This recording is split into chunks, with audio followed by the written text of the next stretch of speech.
This is Tennessee Talks with United States Congressman Tim Burchett. Hey everybody, I'm Congressman Tim Burchett, and welcome back to another episode of Tennessee Talks. Glad to be here on Rumble and on YouTube as well. And today I want to talk to you about what's going on in Washington. As you may have seen in the news on Monday, I called Vice President Harris a DEI hire. DEI stands for Diversity, Equity, and Inclusion. And of course, CNN took my comment and turned it into clickbait, as they do. In the beginning, Joe Biden has made this about race. He said the values of diversity, equality, and inclusion are literally the core strength of America. That's why I'm proud to have the most diverse administration that taps into the full talents of our country and starts at the top with the vice president. He literally says that is his reason for hiring. He also said before he chose a vice president, he would prefer, and I quote, someone of color and or a different gender. That doesn't bother me if that's the best person, but I've always said, put the best player in, coach. That's what we got to have in this country. We haven't been doing that. We hired a guy who was wearing a dress and in charge of part of our nuclear program, and he was robbing, going to the airports and stealing women's luggage so he could flaunt around in their dresses, and he did that more than once. After he was caught, he did it again.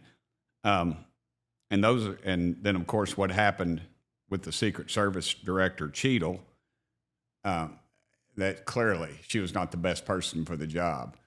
Of course, the problem with these DEI initiatives is they clear out a large part of the competition. When you say, I'm going to get somebody from this segment of society, then it discriminates against all the others.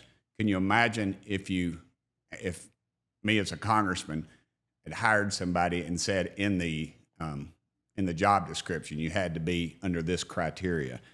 I'd be sued, and rightfully so. Kind of seems shady to me that when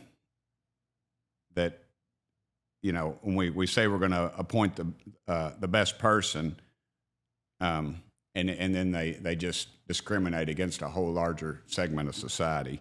I tell my daughter all the time, my wife and I do, that she can succeed at anything she wants. She just has to be the best at it.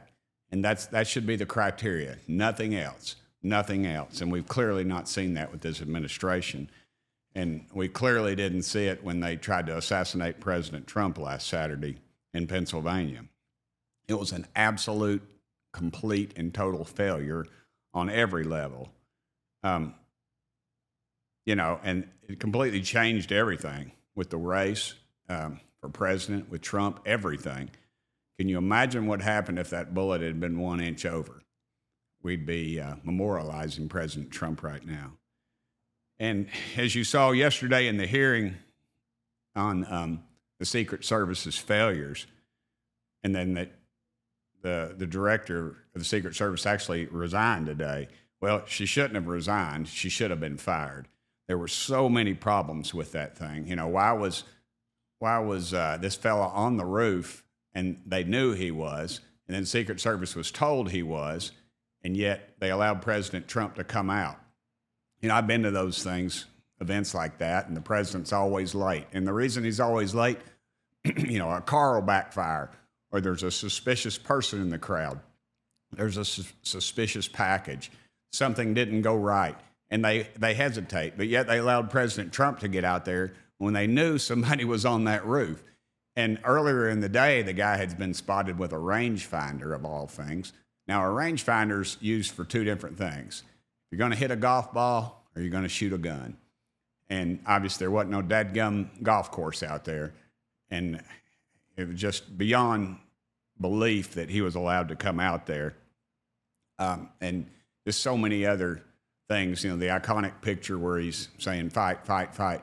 I should have never been allowed to be taken because there should have been an agent of his height standing in front of him. You saw on the first night of the convention, President Trump walked in. That was clearly the A-team. There were some very large individuals. And I don't care the color of their skin or their sex. They could be, as I've stated, pink unicorns for all I care. But dadgummit, you got to have bodies in front of him. You should have never seen the color of his skin through that crowd. He should have been covered up. And it wasn't talked about. There wasn't a lot of time. And only had 5 minutes to talk in the committee, to ask questions. But if you listen to the audio, one of the agents says, "Move on my count, 3, 2, 1." And then they just laid there. They should have had President Trump up off that stage. You had one agent trying to find their holster, was stumbling around. Then you had another agent hiding behind the crowd. And it just, if they hadn't taken that dirt bag out with a shot, he could have fired into that pile, killed another agent, and possibly killed President Trump. And unfortunately, he did kill a very brave a fire chief, and a family lost their daddy, and that should have been avoided, and it would have been avoided if we had the right person in leadership. Other things been made this pretty evident this week is the president's health, and there's talk, and of course him dropping out of the race. And I've stated, if he's not fit to run a campaign, he sure isn't fit to run the country. We got a real problem there, folks, and I'm not sure exactly what all's going on behind the scenes there. I know he's alive and semi well, I guess, but we're in a little bit of a mess.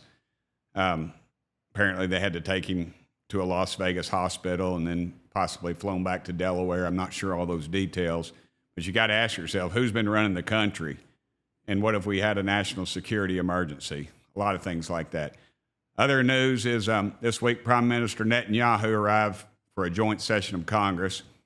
And, of course, the president or the vice president, Joe Biden or Kamala Harris, was not there to greet him, which is beyond belief. You always have a heads of state meeting, and they usually meet on the tarmac. You've seen the classic picture. It really doesn't make us look good. And now Kamala Harris will not be there on the floor of the House to sit up, you've seen up on the lectern up there. She won't be there, and it went down the list, and Democrat senators, it went down to about the third or fourth one, so you won't even recognize who's up there. I thought we should have just left the seat open and let it be at that. I went to the National Republican Convention in Milwaukee this past week. A lot of energy, big pep rally, but as I've stated many times, I'm ready for the game. Pep rallies are great. They fire everybody up, but it's a long, long way to November, and we need to remember that. We were all fired up. I can remember when it came out that Bill Clinton had evaded the draft and gone to England, and then running against George Bush Sr., and I remember thinking, gosh, this race is over. And I guess the rest of the country did too, because Bill Clinton won, and he won overwhelmingly, and he shouldn't have. And we let our guard down, and we cannot do that on this account. We need to be focusing on, of course, beating Kamala Harris now that she'll be the presumptive nominee, and I suspect she will. There might be a little hiccup at the convention, but that's generally are handled behind the scenes. It's been a pretty eventful week this week, and I'd say it's just heating up.